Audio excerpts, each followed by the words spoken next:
Hi friends, welcome to Swarupa's kitchen and blogs. నేను మీ రూపని ఈరోజు ఎంతో టేస్టీగా సేమియా పాయసం చేయబోతున్నాను. సేమియా కప్పు తీసుకున్నానంటే హాఫ్ కప్పు సగ్గుబియ్యం తీసుకున్నాను. ఇప్పుడు కడిగి నానబెట్టుకున్నాను. ఇప్పుడు స్టవ్ వెలిగించి ప్యాన్ పెట్టుకున్నానండి. ఇందులో జీడిపప్పు ఫ్రై చేసుకున్నాను, కిస్మిస్లు కూడా ఫ్రై చేసుకుంటున్నానండి. ఇదే ప్యాన్లో సేమియా కూడా ఫ్రై చేసుకున్నాను. ఇట్లా రెడ్డిష్గా రావాలి. స్టవ్ మీద గిన్నె పెట్టి ఇందులో 2 కప్పులున్నర వాటర్ పోసుకున్నాను. ఇది మరిగాక ఇందులో సగ్గుబియ్యం వేసుకున్నాను. నానబెట్టాం కదా మనం, ఆ సగ్గుబియ్యం ఇందులో వేసుకున్నాను. ఇది 80% ఉడికాక ఇందులో ఒకసారి మనం కలుపుకోవాలండి. కలుపుకున్నాక సేమియా మనం ఫ్రై చేసింది వేసేసుకోవాలి. ఇది ఒకసారి మళ్ళీ కలుపుకున్నాక ఇది కొంచెం ఉడికాక ఇందులోనే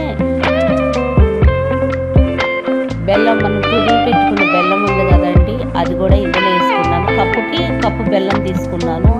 ఇప్పుడు ఒకసారి కలుపుకోవాలండి. ఇందులో ఇలాచి పౌడర్ ఒక పావు స్పూన్ వేసుకున్నాను. మళ్ళీ కలుపుకోవాలండి. కలుపుకున్నాక ఇది చల్లారాక మనం కాగి చల్లార్చిన పాలు ఇందులో పోసుకోవాలండి. చూసారుగా సేమియా రెడీ అయిపోయింది. ఇందులో జీడిపప్పులు, కిస్మిస్లు వేసుకున్నానండి. ఇప్పుడు వేరే బౌల్లోకి ట్రాన్స్ఫర్ చేసుకుంటున్నాను. చూసారుగా ఎంత బాగుందో. Thanks for watching. ఈ వీడియో మీకు నచ్చినట్లయితే లైక్ చేయండి, షేర్ చేయండి, కామెంట్ చేయండి, సబ్స్క్రైబ్ చేయటం మర్చిపోవద్దు.